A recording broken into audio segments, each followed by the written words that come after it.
কালো জাদুকে এতটা হালকা করা হচ্ছে। আমরা একটা নিউজ দেখেছি যে কালো জাদু দিয়ে মেসিকে রুখতে প্রস্তুতি নেওয়া হচ্ছে। তো এটা নিউজ আকারে যখন এটা বের হয় তখন এটা নিয়ে কথা বলাটা আমরা দায়িত্ব বলে মনে করি। কোন ফুটবলারকে রোখার জন্য পেরুতে কালো জাদু করা হচ্ছে, একটু চিন্তা করেন। পেরুতে কালো জাদু করা হচ্ছে মেসিকে রোখার জন্য। কিভাবে তাকে রুখবে?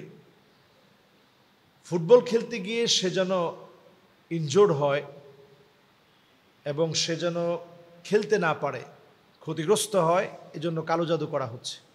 এবং কালো জাদুর বিষয়টা মূলত কোনো ফুটবলারের প্রশংসা করা অথবা পক্ষে বলা বিপক্ষে বলার জন্য এই ভিডিওটা না। কেয়ামতের আগে যে কালো জাদুটা কত বেশি পরিমাণ বেড়ে যাবে এটা বোঝানোর জন্য আজকের এই বিষয়টি আলোচনা করা। কেয়ামতের আগে জাদু এত বেড়ে যাবে, এই জন্য নবীজি সাল্লাল্লাহু আলাইহি সাল্লাম বলেছেন, হাদ্দুস সাহিরি দরবাতুম বিসাইফ। জাদুঘরের যারা জাদু করবে, জাদুকর যারা, যাদের একটাই শাস্তি, তাদের শাস্তি একটাই, তার কল্লা উড়ায়া দাও। এবং এটি এমন একটি কাজ, এই কাজ যখন কেউ করবে ঈমান ধ্বংস হয়ে যাবে, ঈমান ধ্বংস হয়ে যাবে। যে করাবে তারও ঈমান ধ্বংস হবে। নবীজি সাল্লাল্লাহু আলাইহি ওয়াসাল্লাম বলেছেন, মান আতা কাহিনান আও আররাফান ফাসাদ্দাকাহু বিমা ইয়াকুল ফাকাদ কাফারা বিমা উনজিলা আলা মুহাম্মদ সাল্লাল্লাহু আলাইহি ওয়াসাল্লাম। এই ধরনের কোন জাদুকরের কাছে কেউ যদি যায়, জাদুকরের নিকট গিয়ে যদি কেউ আশ্রয় চায়, কেউ যদি বলে যে আমি উমুকের ক্ষতি করতে চাই, উমুকের ক্ষতি সাধন করতে চাই, উমুকের ক্ষতি আমার চোখ দিয়ে দেখতে চাই, নবী সাল্লাল্লাহু আলাইহি ওয়াসাল্লাম বলছেন, ফাকাদ কাফারা বিমা উনজিলা আলা মুহাম্মদ সাল্লাল্লাহু আলাইহি ওয়াসাল্লাম। নবীজির উপরে যা অবতীর্ণ হয়েছে পুরো কোরআনকে সে অস্বীকার করে ফেলল। মাআযাল্লাহ। এই মারাত্মক বিষয় বিশ্বব্যাপী এতটা ভাইরাল হয়ে গিয়েছে, সেহের আসওয়াদটা এতটা ভাইরাল হয়ে গিয়েছে, কালো জাদু। এখন এটা ওপেন করতে কেউ ভয় পায় না।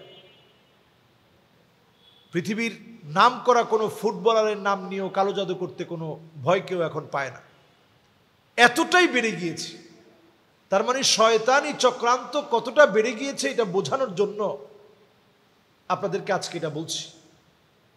এজন্য আমি মুমিন, সুস্থ থাকার জন্য প্রতিদিন যেমন আমি খাদ্য গ্রহণ করি, নিজের ঈমান ঠিক রাখার জন্য যেভাবে আমি আল্লাহর হুকুম আহকাম মেনে চলি, 5 ওয়াক্ত সালাত আদায় করি, আমার আপনার প্রত্যেকের দায়িত্ব হচ্ছে নিজেদেরকে কালো জাদু থেকে বাঁচাতে আমাকে এমন কিছু আমল শেখা উচিত যে আমলগুলো প্রতিনিয়ত করবেন, প্রতিনিয়ত পড়বেন।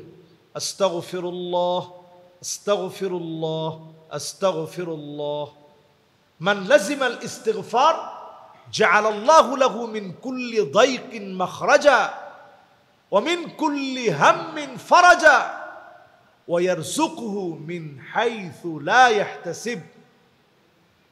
আপনি যদি অধিক পরিমাণে ইস্তিগফার পড়েন, আল্লাহ তাআলা এই দুশ্চিন্তা থেকে মুক্তি দান করবেন। আজকেও আমার এক মুসল্লি আমি যখন ঢুকতেছিলাম, একজন মুসল্লি আমাকে বলতেছে, হুজুর রাতে আমি ভয়ঙ্কর ভয়ঙ্কর স্বপ্ন দেখি, বিগত অনেক দিন ধরে এটা আমার হচ্ছে।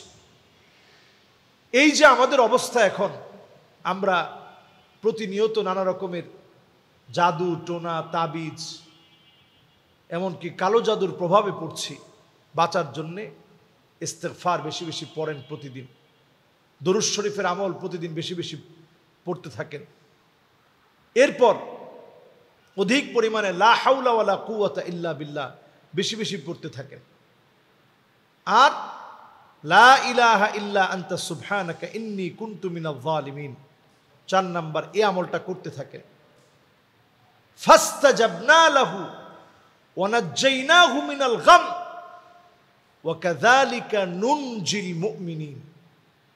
আপনাকে আমাকে আল্লাহ তাআলা অবশ্যই যেইভাবে ইউনুস আলাইহিস সালাতু ওয়াস সালামকে মাছের পেট থেকে আল্লাহ তাআলা মুক্তি দিয়েছেন, আপনাকে আমাকে মুক্তি দিবেন। আল্লাহ রাব্বুল আলামিন কোরআনুল কারীম এই কথা বলেছেন। আল্লাহ তাআলা মুক্তি দিবেন, এই বিশ্বাস রেখে পড়তে থাকেন। এই দোয়ার মধ্যে 3টা পার্টস রয়েছে। 1 নাম্বার লা ইলাহা ইল্লা আনতা, এটা হচ্ছে তাওহীদ। তাওহীদের ঘোষণা দিয়ে দোয়া করলেই দোয়া কবুল হয়। 2 নাম্বার আছে সুবহানাক, এটা হচ্ছে তাসবিহ। আল্লাহ পাকের তাসবিহ এটার মধ্যে এমন ভাবে আল্লাহ তাআলা লিপিবদ্ধ করে রেখেছেন। তাসবিহর পরে আল্লাহ তাআলা খুশি হয়ে যান, দোয়া কবুল করেন। এটার মধ্যে তাসবিহ রয়েছে, আল্লাহর পবিত্রতার ঘোষণা রয়েছে। এরপর ইন্নী কুনতু মিনাজ জালিমিন, এটা হচ্ছে ইস্তিগফার। একটা দোয়ার ভিতরে 3টা পার্টস রয়েছে, একটা তাওহীদ, একটা তাসবিহ, একটা ইস্তিগফার।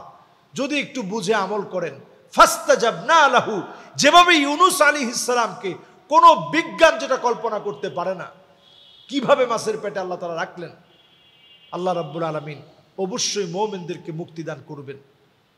প্রতিনিয়ত আমল করার চেষ্টা করেন। ঘুমাতে যাওয়ার আগে আয়াতুল কুরসিটা পড়েন, সূরা ইখলাস একবার, ফালাক একবার, নাস একবার পড়েন। 5 ওয়াক্ত নামাজের ভিতরে ফজরের পরে 3 বার সূরা ইখলাস, 3 বার সূরা ফালাক, 3 বার সূরা নাস পড়েন। যোহরের পরে সূরা ইখলাস একবার, ফালাক একবার, নাস একবার পড়েন। আসরের পরে ইখলাস একবার, ফালাক একবার, নাস একবার পড়েন। মাগরিবের পরে ইখলাস 3 বার, ফালাক 3 বার, সূরা নাস 3 বার করে পড়ে ফজরের পরে আর মাগরিবের পরে শরীরটা মুছে দেন। যতটুকুন পারেন শরীরটা মুছে দেওয়ার চেষ্টা করেন। এশার পরে সূরা ইখলাস একবার, ফালাক একবার, নাস একবার পড়েন। কালো জাদুর ভয়াবহতা চারদিকে ছড়িয়ে যাচ্ছে, এটা আরো বিভৎস আকার ধারণ করবে। এখন যেভাবে মানুষের একেবারে চোখের সামনে, আগে শোনা যেত যে আসামে হয়তো এগুলো করা হয়, নানাভাবে বলা হতো যে আসামে, এরপরে বিভিন্ন অঞ্চলের নাম বলা হতো। এখন পেরুতে পর্যন্ত প্রকাশ্যে তারা এই কালো জাদু মানুষের চোখের সামনে করছে। মাআযাল্লাহ, এই ধরনের মানুষকে ধ্বংসের দিকে ঠেলে দেওয়ার এই অস্ত্রগুলো মানুষ এখন প্রকাশ্যে নিয়ে আসছে। এদেরকে শাস্তির আওতায় যেমন আনা উচিত, আমাদের দেশেও যখন এ ধরনের কর্মকাণ্ড কেউ করবে, মানুষকে ক্ষতি করার চেষ্টা করবে, চিহ্নিত এই সমস্ত ব্যক্তিদেরকে শাস্তির আওতায় আনা দরকার। এরা মানুষের ঈমান ধ্বংস করছে, যারা যাবে তাদের ঈমানও ধ্বংস হবে। আমি কমেন্টসে দেখেছি অনেকেই লিখেছে যে এদের ঠিকানা দিলে এদের কাছে যেতাম, আমি উমুককে তাবিজ করার চেষ্টা করতাম, কালো জাদু করার চেষ্টা করতাম। মানুষের কাছে এই বিষয়গুলো এখন সহজ হয়ে যাচ্ছে। এগুলো ঈমান ধ্বংস করে দেয়।